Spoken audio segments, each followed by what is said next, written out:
শুরু।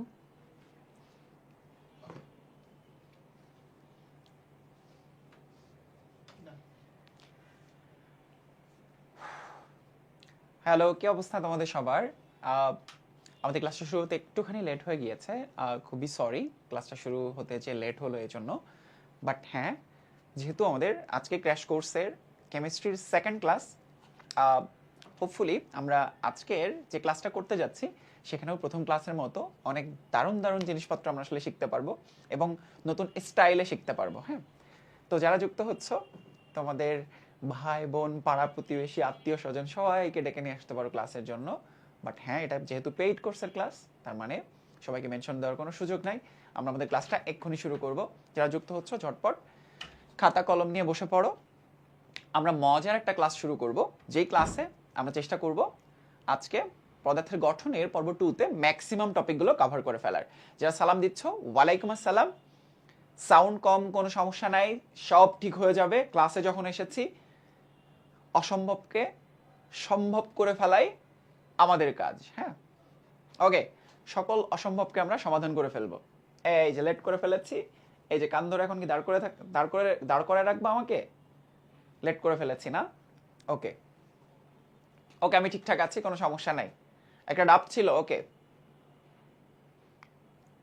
যারা যারা এইচডব্লিউ জমা দাও নাই তাদের সবাইকে কিন্তু হাই বেঞ্চের উপরে দাঁড় করায় রাখবো, ঠিক আছে? ওকে ফাইন, তো চলো আমরা শুরু করে ফেলি। ঠিক সময় আসছেন। ওকে, আজকে তোমাদের সাথে আমার 2টা ক্লাস হতে পারে। হ্যাঁ, 2টা ক্লাস হতে পারে। তো চলো নোট খাতাটা নিয়ে সবাই বসে পড়ো। নোট খাতা নিবা, পড় টেবিলে যাবা, ঠিক আছে? সবাই নোট খাতাটা নিবা, নোট খাতা অ্যান্ড দেন হচ্ছে পড়ার টেবিলে যাবা, ঠিক আছে? নোট খাতা নিবা এবং পড়ার টেবিলে যাবা। ওকে, দেন আমরা আমাদের ক্লাসটা শুরু করছি।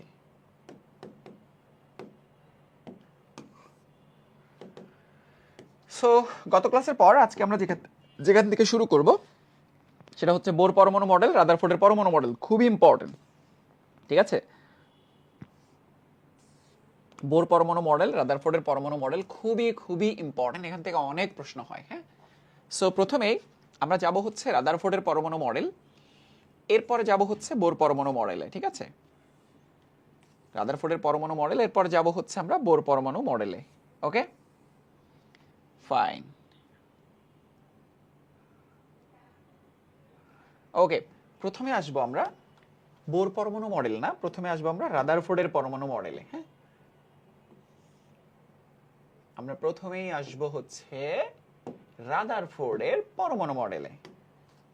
আমরা প্রথমে কোনটাতে আসবো? রাদারফোর্ডের পরমাণু মডেল।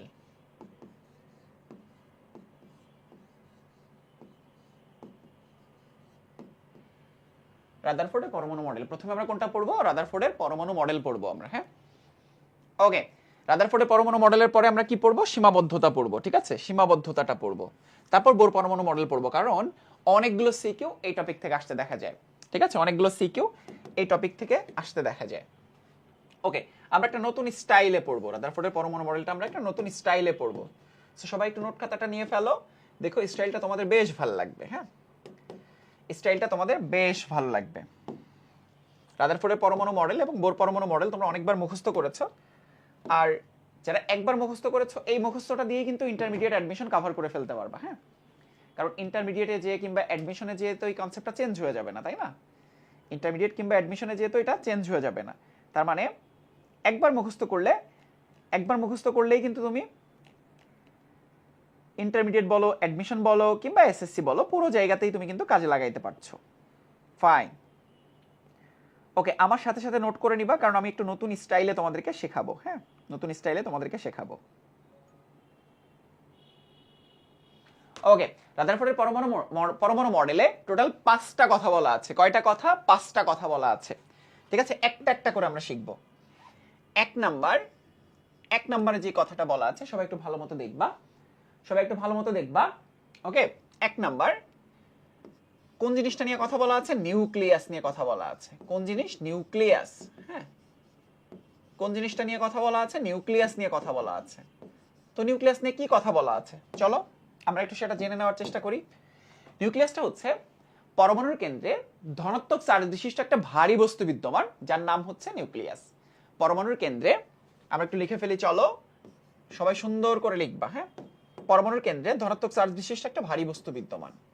হ্যাঁ, পরমাণুর কেন্দ্রে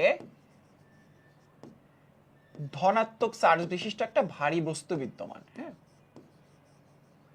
ধনাত্মক চার্জ বিশিষ্ট একটা ভারী বস্তু বিদ্যমান।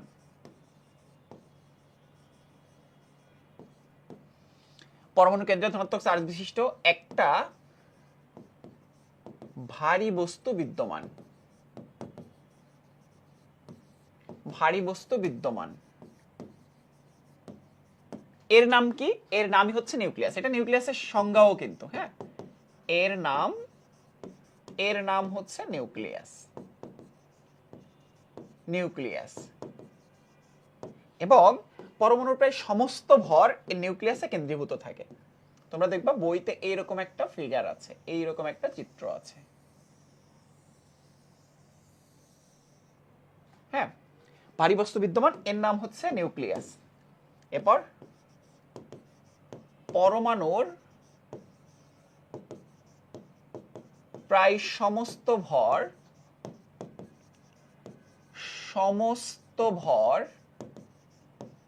এর নিউক্লিয়াসে কেন্দ্রীভূত থাকে। পরমাণুর প্রায় সমস্ত ভর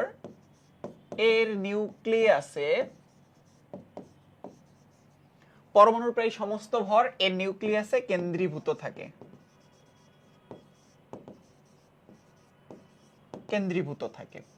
ঠিক আছে, দেখো কনসেপ্টটা দেখো। পরমাণুর কেন্দ্রে, এই যে কেন্দ্রে হচ্ছে ধনাত্মক চার্জ বিশিষ্ট একটা ভারী বস্তু বিদ্যমান থাকে। বুঝতে পারছো? পরমাণুর কেন্দ্রে ধনাত্মক চার্জ বিশিষ্ট একটা ভারী বস্তু বিদ্যমান থাকে। এর নামটা কি? এর নামটা হচ্ছে নিউক্লিয়াস। এবং তোমরা নিশ্চয়ই জানো পরমাণু নিউক্লিয়াসে কি কি থাকে বলো তো? পরমাণু নিউক্লিয়াসে থাকে হচ্ছে দুটো জিনিস। পরমাণু নিউক্লিয়াসে কি কি থাকে? দুটো জিনিস থাকে। নিউক্লিয়াসে থাকে হচ্ছে প্রোটন এবং নিউট্রন, আর বাইরের দিকে কি থাকে বলতো? ইলেকট্রন থাকে, তাই না? ইলেকট্রন, প্রোটন, নিউট্রন সম্পর্কে আমরা গত ক্লাসেই পড়েছি, তাই না? ইলেকট্রন, প্রোটন, নিউট্রন সম্পর্কে আমরা গত ক্লাসেই পড়েছি। তাহলে দেখো পরমাণুর কেন্দ্রে প্রোটন এবং নিউট্রন থাকে। তাইলে তোমরা পড়েছো না যে একটা প্রোটন এবং একটা নিউট্রনের ভরের তুলনায় ইলেকট্রনের ভর অতি নগণ্য, এবং সেটা 1836 ভাগ কম, তাই না? মানে 1836 গুণ কম। অ্যাকচুয়ালি তোমরা পড়েছো একটা প্রোটনের তুলনায় একটা ইলেকট্রন 1/1836 গুণ। তার মানে কি 1840ও পড়েছো তোমরা, 1837ও তোমরা পড়েছো। অ্যাকচুয়ালি তোমরা 1840 লিখবা। 1840 গুণ ভারী হচ্ছে প্রোটন এবং নিউট্রন ইলেকট্রনের তুলনায়। তাইলে প্রোটন এবং নিউট্রনের ভর তো প্রায় কাছাকাছি। তাহলে আমরা কি বলতে পারি? পরমাণুর যে ভর, সেই টোটাল ভরটা ডিপেন্ড করে প্রোটন এবং নিউট্রনের ভরের উপরে। পরমাণুর যে ভর সেটা ডিপেন্ড করে কিসের উপরে? প্রোটন এবং নিউট্রনের ভরের উপরে। ওকে, ফাইন। এবার আসো, পরমাণুর কেন্দ্রে ধনাত্মক চার্জ বিশিষ্ট একটা ভারী বস্তু বিদ্যমান। ভারীর ব্যাপারটা নিশ্চয়ই এখন তোমরা বুঝে ফেলেছো যে ভারী বলতে আমরা আসলে কি বুঝাচ্ছি। ভারী বলতে প্রোটন এবং নিউট্রনের ভরকে বোঝাচ্ছি। এর নামই হচ্ছে নিউক্লিয়াস। পরমাণুর প্রায় সমস্ত ভর কেন? কারণ প্রোটন এবং নিউট্রন যেখানে আছে সেখানেই তো তার সমস্ত ভর থাকবে।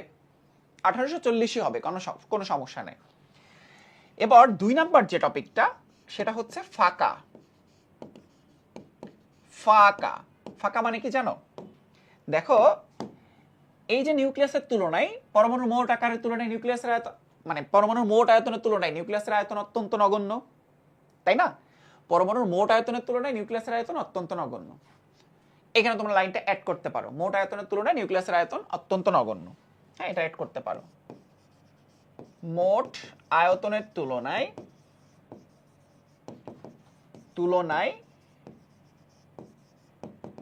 নিউক্লিয়াস এর আয়তন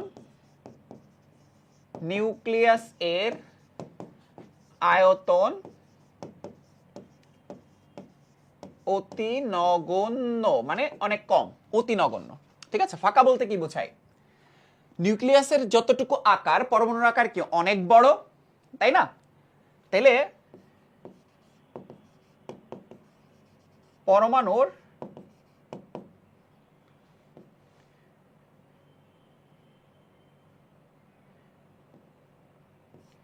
মোট আকারের তুলনায়, আচ্ছা এটা তো বুঝতে পারছো, মোট আয়তনের তুলনায় কিংবা মোট আকারের তুলনায় নিউক্লিয়াসের আকার কিংবা আয়তন অত্যন্ত নগণ্য। পরমাণুর অধিকাংশ স্থানই ফাঁকা থাকে। পরমাণুর অধিকাংশ স্থানই ফাঁকা থাকে। অধিকাংশ স্থানই ফাঁকা থাকে। স্থানই ফাঁকা থাকে। পরমাণুর অধিকাংশ স্থানে কি থাকে? ফাঁকা থাকে। পরমাণুর অধিকাংশ স্থানে কি থাকে? ফাঁকা থাকে। কেন?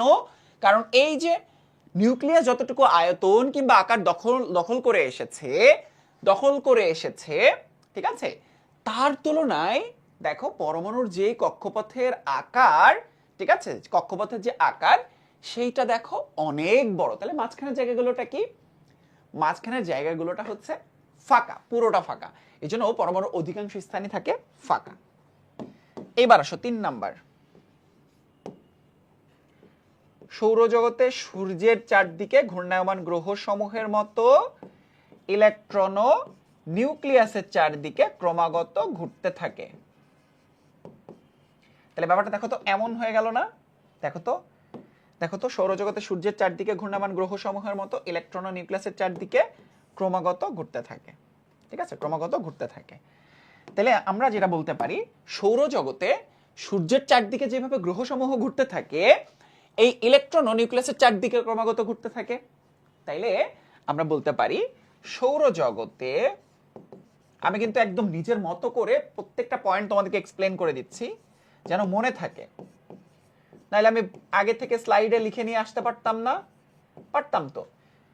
তাতে কি হয়ে যেত? তাতে গাধারা গাধাই থাকতো, গাধারা আর বুদ্ধিজীবী হতে পারতো না। সূর্যের চারিদিকে,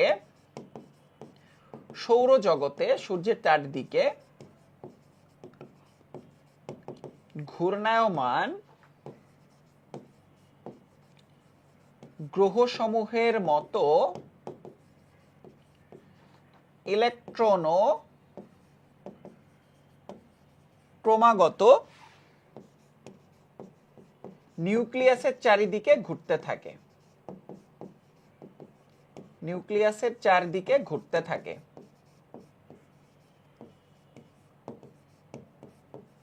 ঘুরতে থাকে। তাহলে দেখো সৌরজগতে সূর্যের চারদিকে ঘূর্ণায়মান গ্রহসমূহের মাঝখানে একটা শব্দ নিয়ে আসবো, মতো ইলেকট্রনের নিউক্লিয়াসের চারদিকে ক্রমাগত ঘুরতে থাকে। মানে এই যে একটা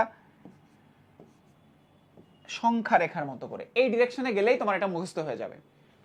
সৌরজগতে সূর্যের চারদিকে ঘূর্ণায়মান গ্রহসমূহের মতো ইলেকট্রন নিউক্লিয়াসের চারদিকে ক্রমাগত ঘুরতে থাকে। ইলেকট্রনের নিউক্লিয়াসের চারদিকে ক্রমাগত ঘুরতে থাকে। বুঝতে পারছো? ফাইন। এইবার আসো 4 নাম্বার। 4 নাম্বারটা কি দেখো? ইলেকট্রন সমান প্রোটন।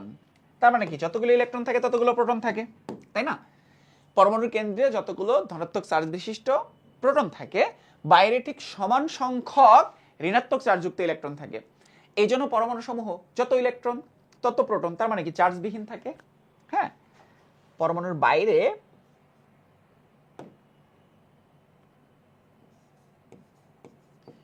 নিউক্লিয়াসে ধনাত্মক চার্জযুক্ত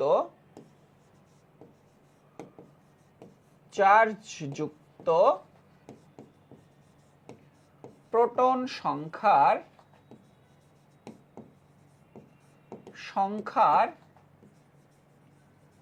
সমান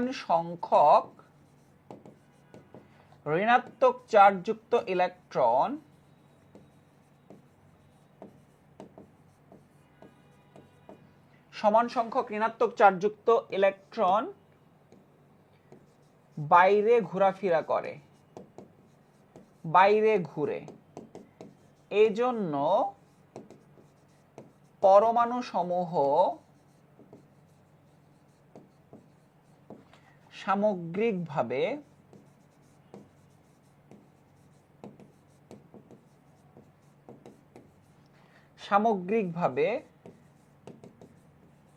চার্জ নিরপেক্ষ হয়। চার্জ নিরপেক্ষ মানে কি? চার্জ বিহীন হয়। চার্জ নিরপেক্ষ কিংবা চার্জ বিহীন হয়। বুঝতে পারছো? ওকে ওকে।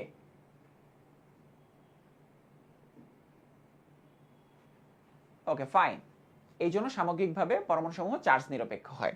তাহলে আমরা কি দেখলাম দেখো, নিউক্লিয়াসে প্লাস চার্জযুক্ত, নিউক্লিয়াসে প্লাস চার্জযুক্ত, যারা প্লাস আছে প্লাস চার্জযুক্ত প্রোটন সংখ্যা সমান সংখ্যক ঋণাত্মক চার্জযুক্ত ইলেকট্রন, বুঝতে পারছো? ওকে, ঋণাত্মক চার্জযুক্ত ইলেকট্রন বাইরে ঘুরে, এই জন্য সামগ্রিকভাবে চার্জ নিরপেক্ষ থাকে, চার্জ নিরপেক্ষ থাকে। আর একটা জিনিস বাকি থাকলো, দেখো মুখস্থ হয়ে যাচ্ছে না? মুখস্থ হয়ে যাচ্ছে, শুধু এই যে বাম পাশে জিনিসপত্রগুলো মনে রাখবো। কেন্দ্রমুখী বল সমান কেন্দ্র বিমুখী বল, কেন্দ্রমুখী বল সমান কেন্দ্র বিমুখী বল। অর্থাৎ একটা জিনিস খেয়াল করে দেখো, এইভাবে একটু চিন্তা করো, দেখো এই যে গোলাকার পথে ঘুরতে ঘুরতে ক্রমাগত কি বাইরে ছিটকে যেতে চাইবে না? বাইরে ছিটকে যেতে চাইবে, এই যে বাইরে ছিটকে যেতে চাইবে।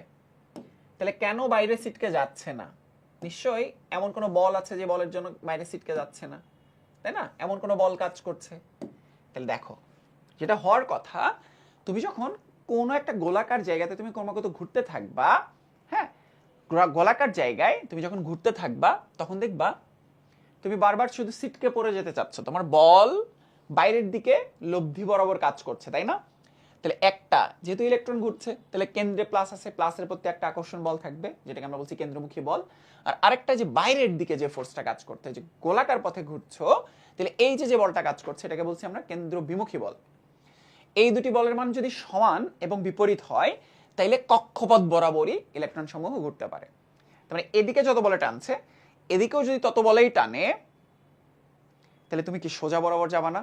তাহলে এদিকে যত বলে টানছে, ওদিকেও যদি তত বলেই টানে, তাইলে এই যে কক্ষপথ বরাবর ঘুরতে থাকবো। তাহলে কেন্দ্রমুখী বল, কেন্দ্র বিমুখী বল পরস্পর সমান বাট বিপরীত, কারণ এইটা তো নেগেটিভ, ওটা তো পজিটিভ, তাহলে পরস্পর বিপরীত এবং সমান। কেন্দ্রমুখী বল এবং কেন্দ্র বহির্মুখী বল বা কেন্দ্র বিমুখী বল পরস্পর সমান এবং বিপরীত, এই জন্য কক্ষপথ বরাবরই কিন্তু ইলেকট্রন সমূহ ক্রমাগত চলতে পারে। তাইলে এখানে এক্সপ্লেনেশনটা কি হবে? কেন্দ্রমুখী বল ও কেন্দ্র বিমুখী বল পরস্পর সমান ও বিপরীত, পরস্পর সমান এবং বিপরীত, এইটুকু বললেই হবে। হ্যাঁ, কেন্দ্রমুখী বল পরস্পর সমান এবং বিপরীত, কেন্দ্রমুখী বল এবং কেন্দ্র বিমুখী বল পরস্পর সমান এবং বিপরীত। ভাই আবার, আচ্ছা ফাইন, দেখো তুমি যখন বৃত্তাকার পথে বা গোলাকার পথে ক্রমাগত ঘুরতে থাকবা, তখন তখন দেখবা বাইরের দিকে একটা বল কাজ করবে, যে বলের নাম কি? যে বলের নাম হচ্ছে কেন্দ্র বিমুখী বল। এটা হচ্ছে কেন্দ্র। তুমি যখন ঘুরছো, তুমি দেখবা এইভাবে, কখনো ক্রমাগত ঘুরা দেখবা তুমি যে কোনো একদিকে ছিটকে যেতে চাচ্ছ। তাহলে তুমি যেহেতু ইলেকট্রন, তাহলে তোমার কেন্দ্রের দিকে একটা বল কাজ করবে, প্লাসের দিকে একটা বল কাজ করবে। এখন আরেকটা বল, তুমি যে ক্রমাগত ঘুরছো, তাহলে আরেকটা বল আছে না যে এদিকে কাজ করবে। তাহলে দুইটা বল, একটা বল বাইরের দিকে আর একটা বল ভিতরের দিকে যদি কাজ করে, তাহলে তুমি ক্রমাগত এই যে তার কক্ষপথ বরাবর ক্রমাগত করতে পারবে। বুঝতে পারছো? এই এখন দেখো আমরা কি মনে রাখবো? আমরা অ্যাকচুয়ালি মনে রাখবো হচ্ছে এই পাঁচটা কথা। আমাদের কাজটা কি? আমাদের কাজ হচ্ছে পাঁচটা কথা মনে রাখা। 1 নাম্বার নিউক্লিয়াস, 2 নাম্বার হচ্ছে ফাঁকা, 3 নাম্বার হচ্ছে এই যে এটা সূর্যের চারদিকে ঘূর্ণায়মান গ্রহসমূহের মতো ইলেকট্রন নিউক্লিয়াসের চারদিকে ক্রমাগত ঘুরতে থাকে। 5 নাম্বার হচ্ছে কেন্দ্রমুখী বল এবং কেন্দ্র বহির্মুখী বল পরস্পর সমান এবং বিপরীত। হ্যাঁ, অ্যাকচুয়ালি এইটুকু মনে রাখলে রাদারফোর্ডের পরমাণু মডেল শেষ। এর বাইরে তুমি কি করছো? এর বাইরে তুমি জিনিসপত্রগুলো একটু এক্সপ্লেইন করার জন্য মনে রাখছো, তাই না? দেখো এর বাইরে তুমি কি করছো? এক্সপ্লেইন করার জন্য কথাগুলো মনে রাখছো। তোমার যখন ভুল হয়ে যাবে, তখন শুধু তুমি এই জিনিসপত্রগুলো মনে করার চেষ্টা করবা। তোমার যখন ভুল হয়ে যাবে, শুধু এই জিনিসপত্রগুলো মনে রাখার চেষ্টা করবা, ঠিক আছে? তাইলেই দেখবা তুমি খুব সহজে এগুলো মনে রাখতে পারছো। খুবই সহজে, একদম ইন ডেপথে আমি তোমাদেরকে বুঝায় ফেলার চেষ্টা করলাম। এখন বলো তোমরা পুরোটা ক্লিয়ার কিনা? এখন বলো তোমরা পুরোপুরি ক্লিয়ার কিনা? বলো পুরোপুরি তোমরা ক্লিয়ার কিনা? এর থেকে সহজভাবে তোমাদেরকে কেউই রাদারফোর্ডের পরমাণু মডেল বোঝাইতে পারবে না, কারণ আমি ধরে ধরে ট্রিক্সের মাধ্যমে তোমাদেরকে বোঝানোর চেষ্টা করলাম। তাহলে চলো একটু রিভাইজ করি। নিউক্লিয়াস, ফাঁকা, গ্রহের সূর্য, সৌরজগতে সূর্য, হ্যাঁ, সূর্য, তারপর হচ্ছে গ্রহ, ইলেকট্রন, নিউক্লিয়াস, প্লাস সমান মাইনাস, হ্যাঁ, ওকে, অবশ্যই ঠিক আছে। আর আরেকটা হচ্ছে কেন্দ্রমুখী বল সমান কেন্দ্র বহির্মুখী বল। তো এই তো, আর এই কথাগুলো কি ওই কথার উপর বেস করে, ওই টাইটেলগুলোর উপর বেস করে আমরা লেখার চেষ্টা করলাম।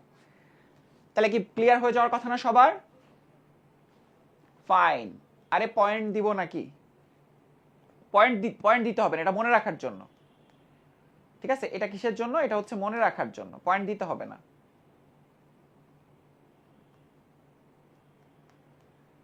পয়েন্ট দিতে হবে না রে বেটা, পয়েন্ট দিতে হবে না। এগুলো হচ্ছে ট্রিক্স, এগুলো হচ্ছে ট্রিক্স, এগুলো হচ্ছে কি, এগুলো হচ্ছে ট্রিক্স, হ্যাঁ, এগুলো পয়েন্ট দিতে হবে না, এগুলো হচ্ছে মনে রাখার জন্য, হ্যাঁ, এগুলো হচ্ছে মনে রাখার জন্য, এগুলো হচ্ছে ট্রিক্স, শর্ট ট্রিক্স, হ্যাঁ। সামারি করে দেন, জন্মের সোজা এটা। এবার আমরা কি করব? রাদারফোর্ডের পরমাণু মডেলের সীমাবদ্ধতা। সীমাবদ্ধতা খুবই সহজ, সীমাবদ্ধতা কিছু পয়েন্ট মনে রাখবা। এক নাম্বার হচ্ছে আকার আকৃতি নিয়ে কোনো ব্যাখ্যা দেয়নি কক্ষপথের। কার আকার আকৃতি? কক্ষপথের আকার আকৃতির কোনো ব্যাখ্যা দেওয়া হয়নি।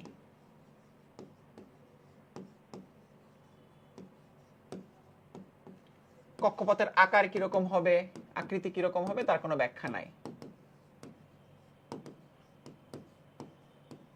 কক্ষপথের আকার আকৃতির ব্যাখ্যা নাই। সবাই যদি মনোযোগ দিয়ে ক্লাস করো বসে বসে, তাইলে ক্লাস শেষে নোট দিব। আকৃতির ব্যাখ্যা নাই, হ্যাঁ। তারপর বর্ণালীর ব্যাখ্যা নাই। বর্ণালী মানে হচ্ছে এক শক্তিস্তর থেকে অন্য শক্তিস্তরে লাফিয়ে চললে একটা সূক্ষ্ম রেখা সৃষ্টি হয়, সে রেখার পাশাপাশি আর একটা বড় রেখা সৃষ্টি হয়, সেই বড় রেখার পাশাপাশি আরো অনেকগুলো ছোট ছোট রেখা সৃষ্টি হয়। এই রেখা সমষ্টিকে বর্ণালী বলে। চার্জযুক্ত বস্তু কি? চার্জযুক্ত হচ্ছে ইলেকট্রন। ইলেকট্রনের সাথে চার্জবিহীন, চার্জযুক্ত ইলেকট্রনের সাথে চার্জবিহীন গ্রহ এর তুলনা সঠিক হয়নি। এগুলো অ্যাকচুয়ালি ভুল, হ্যাঁ, সঠিক হয়নি। এরপর যেটা, সেটা হচ্ছে দেখো, ম্যাক্সওয়েলের তড়িৎচুম্বকীয় তত্ত্ব অনুযায়ী, এটা সবথেকে ইম্পর্টেন্ট, ম্যাক্সওয়েলের তড়িৎচুম্বকীয় তত্ত্ব অনুযায়ী বৃত্তাকার পথে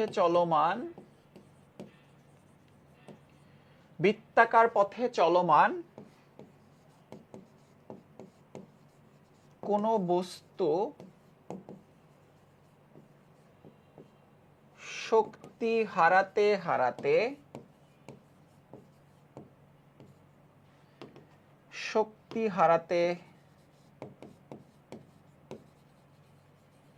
এক সময় কেন্দ্রে পতিত হবে।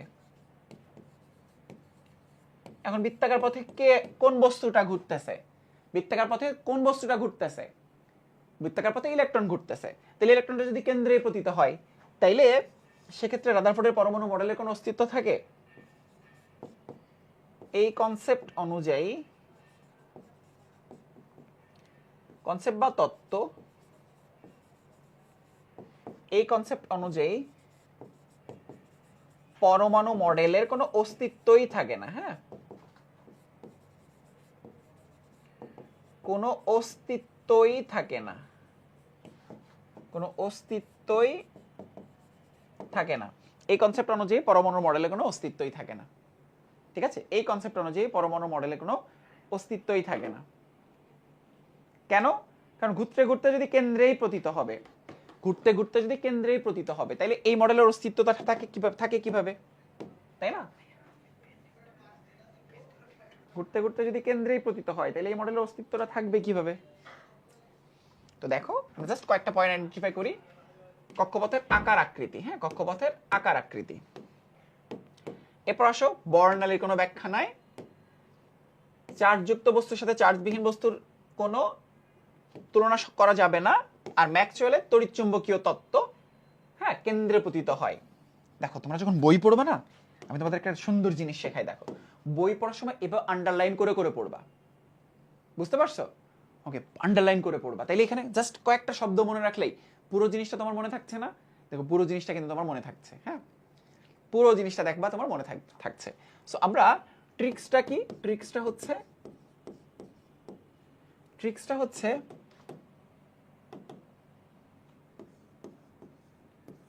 হচ্ছে দাগিয়ে কিংবা বক্স করে শর্ট ফর্ম মনে রাখা, দাগিয়ে শর্ট ফর্মগুলো মনে রাখবা। ঠিক আছে, তাহলে দেখবা পড়া অনেক সহজ হয়ে যাবে। বর্ণালী মানে কি জানো?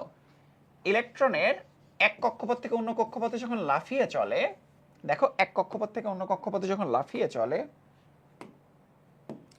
এই যে এখান থেকে যখন এখানে লাফিয়ে চলে, কিংবা এখান থেকে এখানে যখন লাফিয়ে চলে, এখান থেকে এখানে যখন লাফিয়ে চলে, এখান থেকে এখানে লাফিয়ে চলে, এই লাফিয়ে চলার সময় একটা বড় রেখার পাশাপাশি কতগুলো ছোট ছোট রেখায় বিভক্ত হয়ে পড়ে, এই রেখা সমষ্টিকে বর্ণালী বলা হয়। বুঝতে পারছি? স্পেকট্রাম বা বর্ণালী বলা হয়, স্পেকট্রাম বা বর্ণালী বলা হয়। বুঝতে পেরেছো? স্পেকট্রাম বা বর্ণালী বলা হয়। এইবার আমরা চলে যাব বোর পরমাণু মডেলে।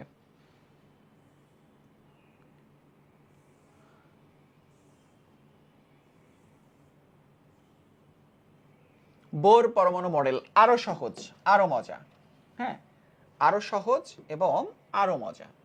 বোর পরমাণু মডেল আমরা তিনটা পার্ট করে নিব বোর পরমাণু মডেলের জন্য। একটা, দুইটা এবং তিনটা পার্ট করে নিচ্ছি আমরা। হ্যাঁ, বোর পরমাণু মডেলের জন্য আমরা তিনটা অংশে আমরা কনসেপ্ট বোঝার চেষ্টা করব। এক নাম্বার কনসেপ্ট হচ্ছে শক্তি স্তর সম্পর্কিত প্রস্তাব। যাদের মুখস্থ আছে আমাকে একটু বলে ফেলো তো, শক্তি স্তর সম্পর্কিত প্রস্তাব। তিনটা ভাগে ভাগ করে ফেলবো প্রথমেই, সম্পর্কিত প্রস্তাব বা শক্তি স্তর সম্পর্কিত ধারণা, যেটাই বলো না কেন, শক্তি স্তর সম্পর্কিত ধারণা। দুই, শক্তি স্তর সম্পর্কিত ধারণার পরে কৌণিক ভরবেগ সম্পর্কিত ধারণা।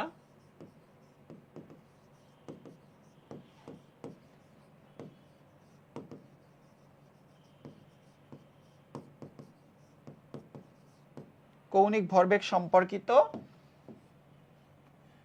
ধারণা।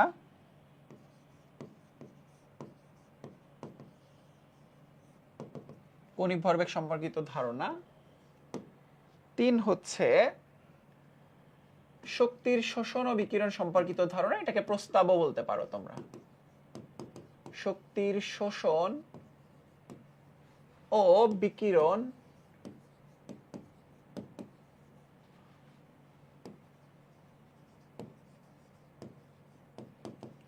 সম্পর্কিত ধারণা, শক্তির শোষণ ও বিকিরণ সম্পর্কিত ধারণা। এই চ্যাপ্টারটা কিন্তু অনেক বড় চ্যাপ্টার না, ছোট্ট একটা চ্যাপ্টার। হ্যাঁ, ছোট্ট একটা চ্যাপ্টার। হ্যাঁ, ছোট্ট একটা চ্যাপ্টার, বাট এরপরও আরো একটা ক্লাস হবে। হ্যাঁ, ওকে ফাইন। এখন একটা একটা করে শেষ করি, চলো একটা একটা করে আমরা শেষ করার চেষ্টা করি।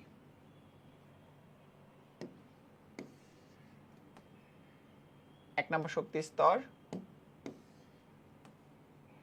দুই নম্বর শক্তি স্তর, তিন নম্বর শক্তি স্তর, এন্ড দেন হচ্ছে 4 নম্বর শক্তি স্তর। সো এই যে শক্তি স্তরগুলো আমরা আইডেন্টিফাই করলাম, এই শক্তি স্তরগুলোতে অ্যাকচুয়ালি কি হয় সেটা একটু দেখো। এটা হচ্ছে কে শক্তি স্তর, এটা এল, এটা এম, এটা হচ্ছে এন তম শক্তি স্তর। হ্যাঁ, কে এল এম এন। এইটাকে অ্যাকচুয়ালি আমরা 1 2 3 4 বলছি। হ্যাঁ, 1 2 3 4। আর এইটা হচ্ছে কি, এইটা হচ্ছে পরমাণুর কেন্দ্রে একটা ধনাত্মক চার্জ বিশিষ্ট নিউক্লিয়াস আছে। অলরেডি আমরা পড়েছি, তাই না? অলরেডি আমরা পড়েছি। এই পার্টটা অনেক সহজ। হ্যাঁ,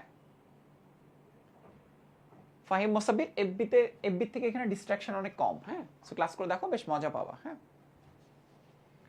পরমাণু অবিচ্ছিন্ন বর্ণালী সৃষ্টি করে না, বুঝতে পারছো? কারণ এক এক দিকে ছড়ায় ছিটায় যায়, এই জন্য পরমাণু সমূহ বিচ্ছিন্ন বর্ণালী সৃষ্টি করে, ছড়ায় ছিটায় যায়। দেখো নিউক্লিয়াসকে কেন্দ্র করে যে বৃত্তাকার অঞ্চলগুলোতে ইলেকট্রন সমূহ ক্রমাগত ঘুরতে থাকে তাকে কি বলে? তাকে বলে কক্ষপথ বা শক্তি স্তর। দেখো, তাকে বেশ কয়েকটা নামে ডাকা হয়।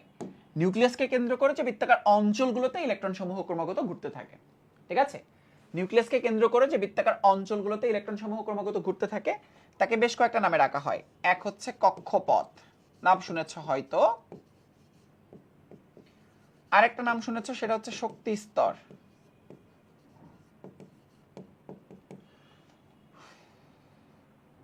আরেকটা নাম শুনেছ, সেটা হচ্ছে অরবিট। আরেকটা নাম শুনেছ, সেটা হচ্ছে স্তর। আরেকটা নাম শুনেছ, সেটা হচ্ছে শেল। এদেরকে এন দ্বারা প্রকাশ করা হয়। n = 1 হলে হয় কে, n = 2 হলে হয় এল, n = 3 দ্বারা হলে হয় এম, n = 4 হলে হয় এন। এবং এগুলো হচ্ছে এক একটা শক্তি স্তর। এগুলো এক একটা শক্তি স্তর, কে এল এম এন। যে কোনো শক্তি স্তরে, যে কোনো শক্তি স্তরে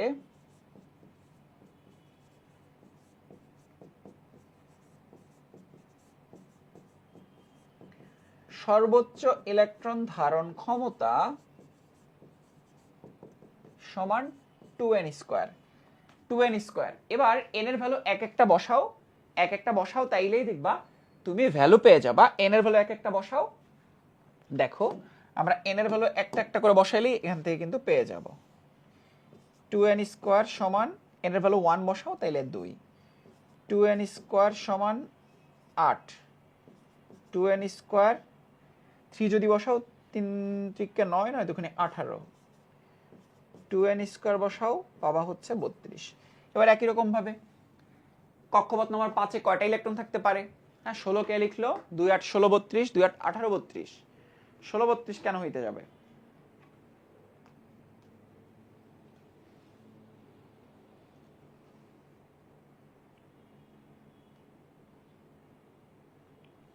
ঠিক আছে, এই হচ্ছে অরবিট কিংবা কক্ষপথ সম্পর্কিত প্রস্তাব বা ধারণা।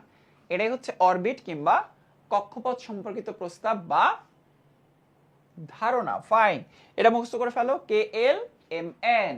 মুখস্থ করে ফেলো, K L M N, K L M N. Fine, এই তো দেখি তোমরা সবাই পারো দেখি।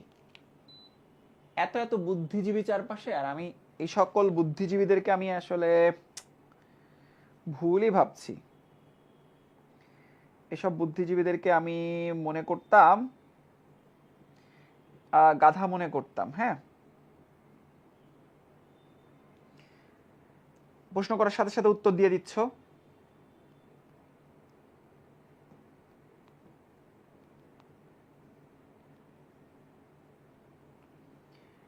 ঠিক আছে, এইটুকু ক্লিয়ার না সবাই? প্রথম প্রস্তাবটা তো ক্লিয়ার হয়ে যাওয়ার কথা সবার। চটপট বলো, পরেরটাতে চলে যাব। পাইয়া গাধা না, গাধি গাধি। আচ্ছা, গাধা না, গাধি।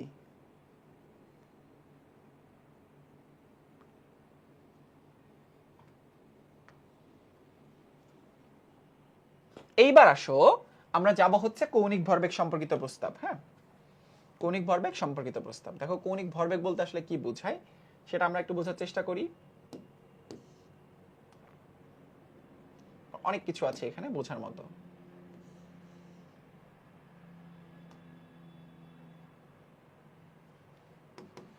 ধরো এখানে একটা ইলেকট্রন আছে, ইলেকট্রনটা দেখতে কিসের মতো? এই যে এরকম সৈকত আব্দুল্লাহর মতো। হ্যাঁ, ডিডিং ডিডিং করে ঘুরে বেড়ায়, ডিডিং ডিডিং করে। হ্যাঁ, সৈকত আব্দুল্লাহ ভাইয়ের মতো এই ভন ভন ভন ভন ভন ভন ভন ভন করে ঘুরে, এবং একটা পর্যায়ে যে কি হয়, মাথা ঘুরা পড়া যায়। হ্যাঁ, ফাইন। তো একদম অবিকল সৈকত ভাইয়ের মতো হয়েছে, তাই না? দেখো, অবিকল সৈকত ভাইয়ের মতো হয়েছে না? ফাইন। এখন এই কক্ষপথের একটা ব্যাসার্ধ, এটা হচ্ছে ব্যাসার্ধ। ব্যাসার্ধ এই কক্ষপথে এই সৈকত আব্দুল্লাহর ভর এম, এবং ভন ভন করে ধরো আমরা এমনে এমনে যদি সৈকত ভাইরে ঘুরাই কেমন হবে বলো তো? একটা দড়িতে সৈকত ভাইরে বেঁধে এরকম করে যদি ঘুরাইতে থাকি ক্রমাগত, কেমন হবে? তার নির্দিষ্ট একটা বেগ পাওয়া যাবে, আর যাই হোক তার একটা নির্দিষ্ট ভেলোসিটি পাওয়া যাবে। একটা নির্দিষ্ট ভেলোসিটি পাওয়া যাবে, তার একটা ব্যাসার্ধ পাওয়া যাবে আর, ধরো রাউন্ড করে ঘুরাইতেছি, বলে ভালো হবে না। একজন বলছে এইভাবে ঘুরাইলে ভালো হবে না, তাহলে এইভাবে ঘুরাইলে যদি ভালো না হয় তাহলে উল্টো এইভাবে ঘুরাবো, তাইলে তো ভালো হবে। হ্যাঁ ফাইন, ঘুরাবো শিওর। তো এই যে বৃত্তাকার পথে চলমান কোনো বৃত্তাকার সৈকত আব্দুল্লাহর ভর, তার বেগ এবং ওই কক্ষের কিংবা ওই পথের ব্যাসার্ধের গুণফলকে কৌণিক ভরবেগ বলে। তাহলে দেখো তো ব্যাপারটা অনেকটা এরকম না, ভর বেগ ব্যাসার্ধ এটা h/2π এর সরল গুণিতক। সরল গুণিতক মানে কি nh/2π। এখানে তাহলে এক একটার ভ্যালু কি সেটা জাস্ট আমাদেরকে বসায় দিতে হবে। m হচ্ছে ইলেকট্রনের ভর, v হচ্ছে ইলেকট্রন, কে ঘুরে, ইলেকট্রনে ঘুরে, ইলেকট্রনের গতিবেগ, আর হচ্ছে কক্ষপথের কিংবা কক্ষের ব্যাসার্ধ,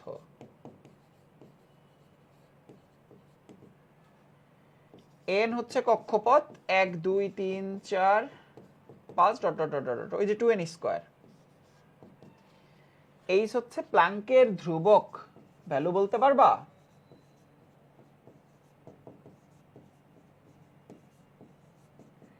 h হচ্ছে প্ল্যাঙ্কের ধ্রুবক, এর ভ্যালু হচ্ছে 6 পয়েন্ট, মনে রাখবা 626 ইনটু 10⁻⁻34 জুল সেকেন্ড, অথবা এটাকে বলতে পারো 10⁻⁻27 আর্ক সেকেন্ড। হ্যাঁ আর্ক সেকেন্ড, হ্যাঁ প্ল্যাঙ্কের ধ্রুবক, 6.626 ইনটু 10⁻34 জুল সেকেন্ড। মুখস্থ করো সবাই আমার সাথে সাথে, মুখস্থ করো আমার সাথে সাথে, সবাই মুখস্থ করো।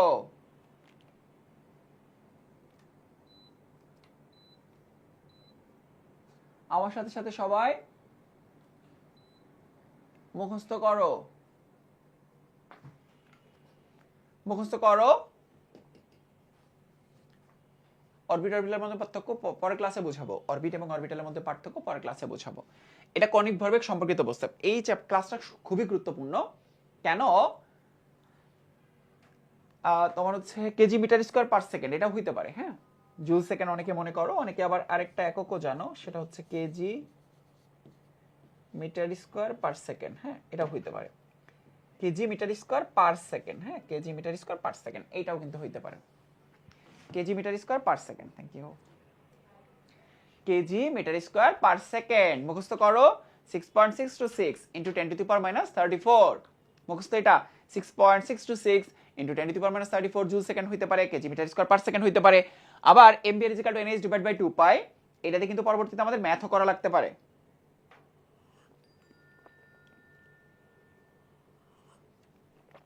এটাতে আমাদের ম্যাথও করা লাগতে পারে।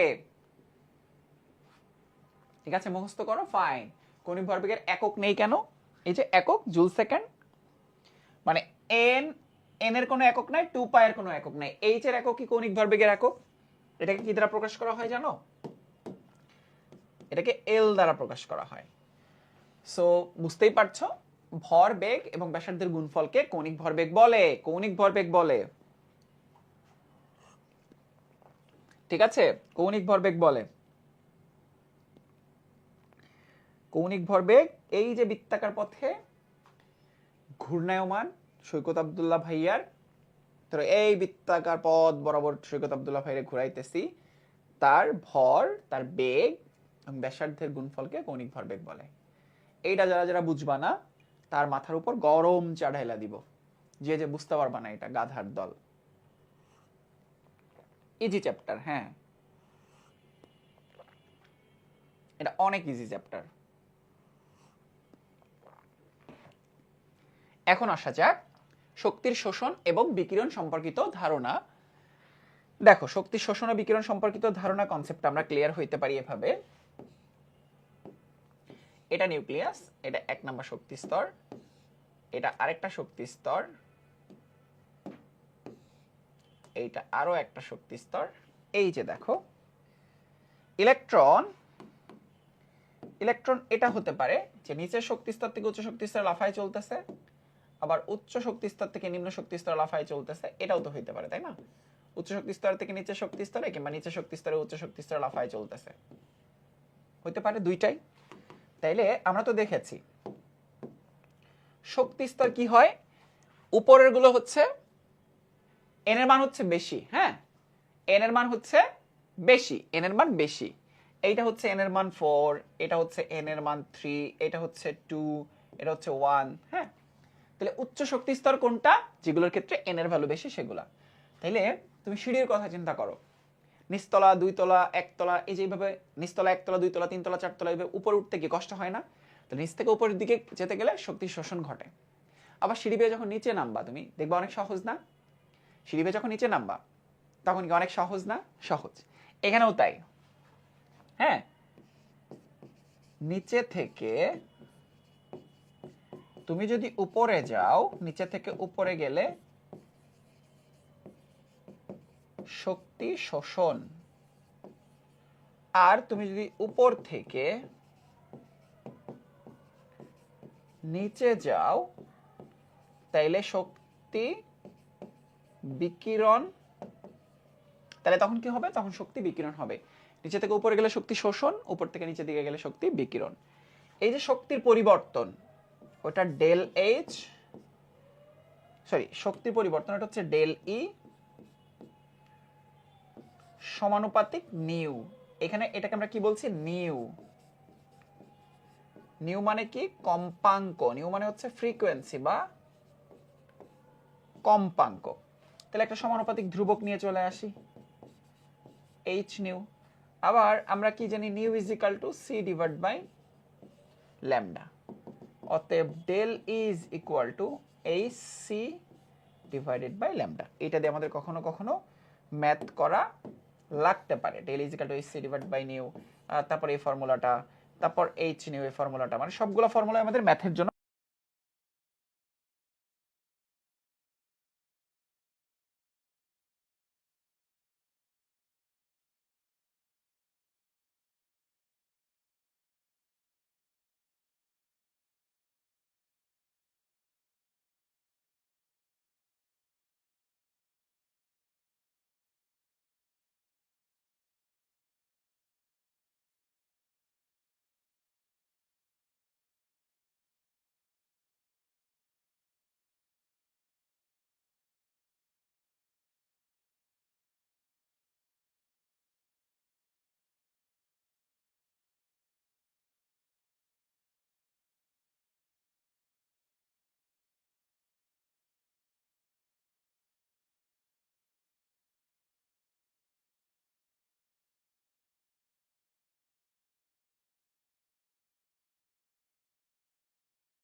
বিটিভি দেখাচ্ছে, এখনই সলভ হয়ে যাবে।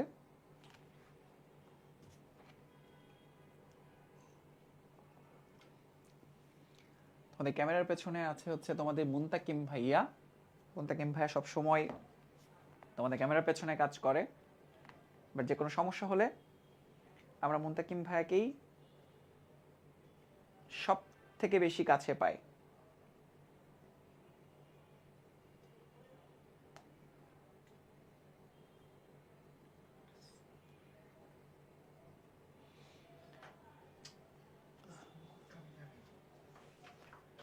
দেখা যায় না কেন? দেখা যাবে না?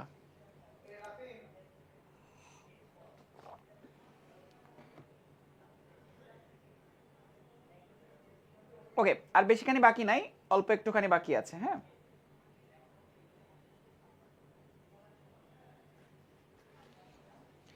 ওকে,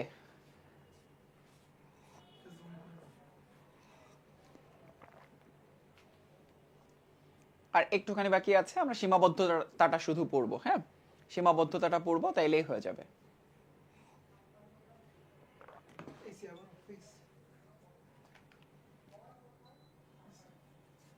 হচ্ছে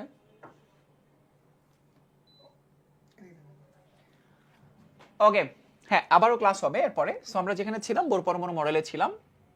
1 নাম্বার ছিল হচ্ছে শক্তিস্তর সম্পর্কিত ধারণা, এরপর ছিল কৌণিক ভরবেগ সম্পর্কিত ধারণা, এবং 3 নাম্বার হচ্ছে শক্তি শোষণ এবং বিকিরণ সম্পর্কিত ধারণা।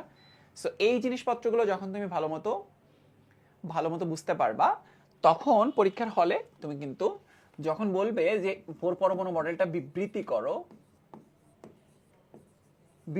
করো কিংবা ব্যাখ্যা করো, তুমি খুব ভালো মতো বিবৃতি কিংবা ব্যাখ্যা করে দিতে পারবা। হ্যাঁ, তুমি খুব ভালো মতো বিবৃতি এবং ব্যাখ্যা করতে পারবা। ওকে, সবকিছু ঠিকঠাক আছে। আরেকবার বোঝায়। আচ্ছা, ডেল ইটা হচ্ছে কি? ডেল ইটা হচ্ছে শক্তির পরিবর্তন। হ্যাঁ, ডেল ইটা হচ্ছে শক্তির পরিবর্তন। শক্তির পরিবর্তন। ডেল মানে কি? পরিবর্তন। কতটুকু পরিবর্তন? যেমন ডেল ই সমান একটা ফর্মুলা লিখতে পারো, E2 minus E1, E2 minus E1, এটা হচ্ছে ডেল ই। হ্যাঁ, E2 minus E1, E2 minus E1, del T সমান E2 মাইনাস E1। আমি যেভাবে লিখে দিচ্ছি এভাবে লিখলেই হবে। হ্যাঁ, এটা হচ্ছে যদি নিম্ন শক্তি স্তর থেকে উচ্চ শক্তি স্তরে লাফিয়ে চলে তাহলে শক্তির শোষণ ঘটে। উচ্চ শক্তি স্তর থেকে যদি নিম্ন শক্তি স্তরে আসে তাহলে শক্তির বিকিরণ ঘটে। এই যে শক্তির শোষণ কিংবা বিকিরণ, এইটাই হচ্ছে ডেল ই। বুঝতে পারছো?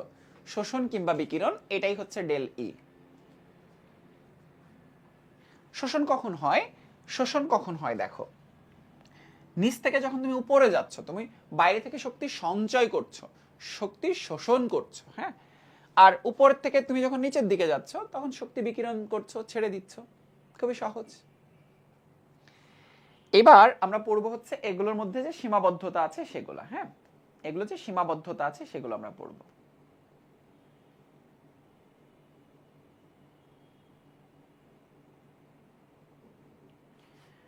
ওকে, তো চলো আমরা একটু সীমাবদ্ধতা সম্পর্কে জানার চেষ্টা করি।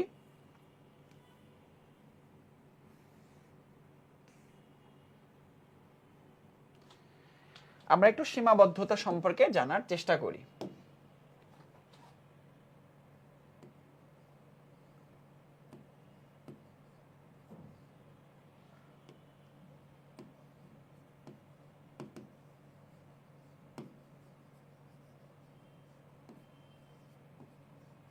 সীমাবদ্ধতা, হ্যাঁ, বোর পরমাণু মডেল সীমাবদ্ধতা। খুবই ছোট্ট কিছু সীমাবদ্ধতা আছে, কয়েকটা সীমাবদ্ধতা আছে। হ্যাঁ, এক ইলেকট্রন বিশিষ্ট পরমাণু কিংবা আয়নের বর্ণালী ব্যাখ্যা করতে পারে।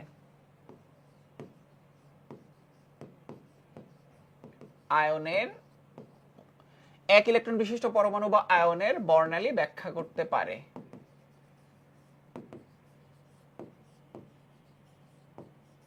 পরমাণু বা আয়নের বর্ণালী ব্যাখ্যা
তোমরা সবাই রেইনবোর চশমা পরেছো, এই জন্য তোমাদের এই সমস্যাটা হচ্ছে। এইখানে তো সবকিছু দেখাই যাচ্ছে, ঠিকঠাক ভাবেই তো দেখা যাচ্ছে।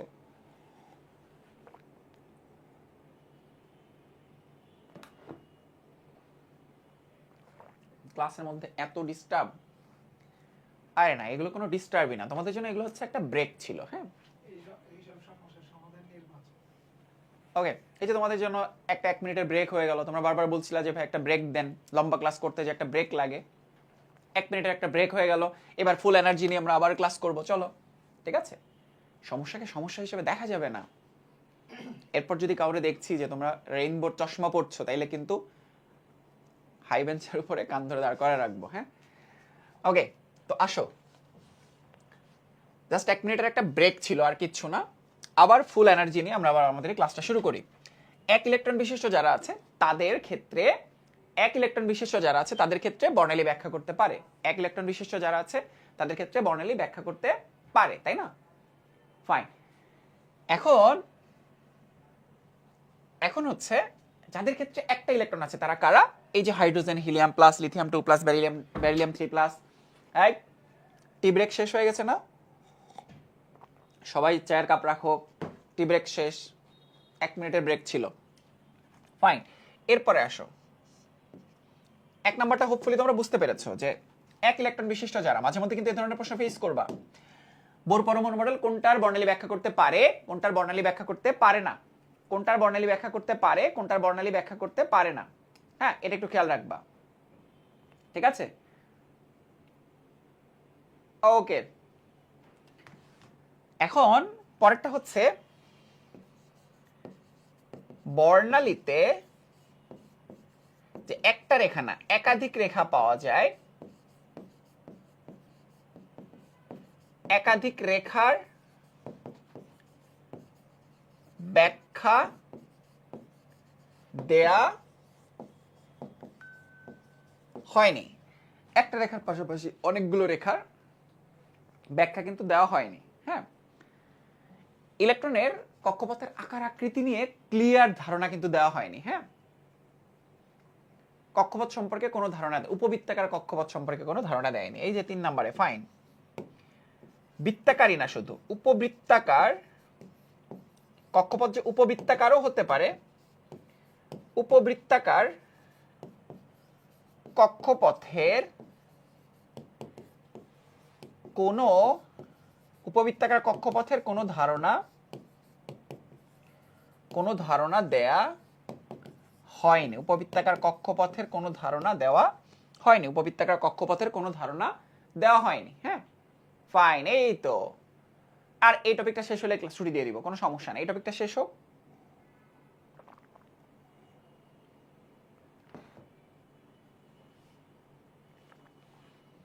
আচ্ছা, ফাইন, উপবৃত্তাকার পথের কোনো ব্যাখ্যা দিতে পারে নাই। আর আরেকটা আছে, সেটা হচ্ছে হাইজেনবার্গের অনিশ্চয়তা নীতি। হাইজেনবার্গের অনিশ্চয়তা নীতি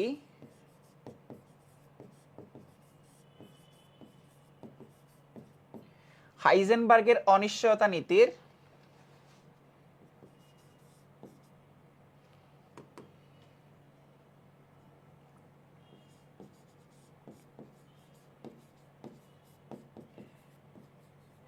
এই তত্ত্ব, হাইজেনবার্গের অনিশ্চয়তা নীতির সাথে এই তত্ত্ব সাংঘর্ষিক। হ্যাঁ,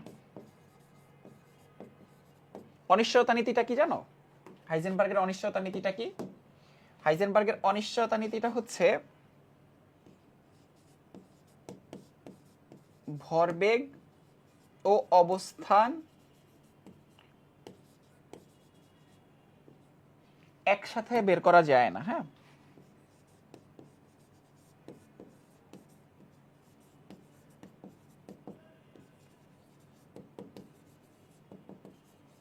ভরবেগ কিংবা অবস্থান একসাথে বের করা যায় না। কিরকম দেখো ব্যাপারটা। বৃত্তাকার পথে যে সৈকত আব্দুল্লাহ ঘুরতেছে, এই সৈকত আব্দুল্লাহ ঘোরার সময় এই যে সৈকত আব্দুল্লাহরে আঁকায় ফেললাম, যে ঘুরতেছে, যখন ক্রমাগত ঘুরতেছে তখন তার নির্দিষ্ট ভরবেগ আছে। তাহলে তারা তো তুমি ধরতে পারতেছ না, অবস্থা নির্ণয় করতে পারছো না। তাহলে যখন নির্দিষ্ট বেগে ঘুরতেছে, বেগ নির্ণয় করা গেলেও অবস্থা নির্ণয় করতে পারবা না। আবার যখন সে এখানে দাঁড়ায় থাকতেছে, তখন তার অবস্থা নির্ণয় করা গেলেও ভরবেগ তো তখন 0। হ্যাঁ, ফাইন ফাইন, ওকে। ফাইন, এই তো তাইলে দেখো এইটাকে বলা হয় হাইজেনবার্গের অনিশ্চয়তা নীতি, যেটার সাথে আমাদের এই মডেলটা সাংঘর্ষিক, যেটার সাথে আমাদের এই মডেলটা পুরোপুরি সাংঘর্ষিক। বুঝতে পেরেছো? তাইলে আমরা যেটা জানলাম বোর পরমাণু মডেল কি এবং বোর পরমাণু মডেলের সীমাবদ্ধতা।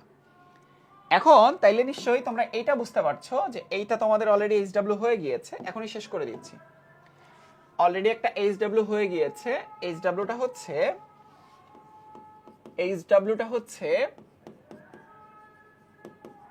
রাদারফোর্ড ও বোর মডেলের পার্থক্য। এইটা হচ্ছে তোমাদের এইচডব্লিউ, রাদারফোর্ড এবং বোর পরমাণু মডেলের মধ্যে পার্থক্য। এই দুইটা হচ্ছে তোমাদের, হ্যাঁ দেখো তুমি যখন হ্যাঁ